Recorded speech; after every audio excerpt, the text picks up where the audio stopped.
ایک رات رسول اللہ صلی اللہ علیہ وآلہ وسلم نے عشاء کی نماز دیر سے پڑھی۔ یہ اسلام کے پھیلنے سے پہلے کا واقعہ ہے۔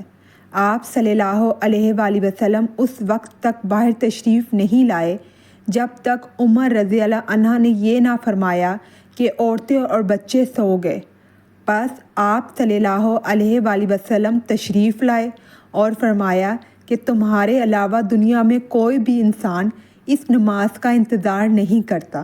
رسول اللہ صلی اللہ علیہ وآلہ وسلم عشاء سے پہلے سونے اور اس کے بعد بات چیت کرنے کو ناپسند فرماتے تھے۔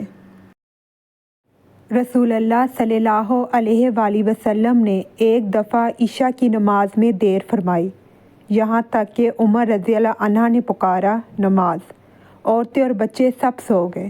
تب آپ صلی اللہ علیہ وآلہ وسلم گھر سے باہر تشریف لائے۔ آپ صلی اللہ علیہ وآلہ وسلم نے فرمایا کہ روئے زمین پر تمہارے علاوہ اور کوئی اس نماز کا انتظار نہیں کرتا۔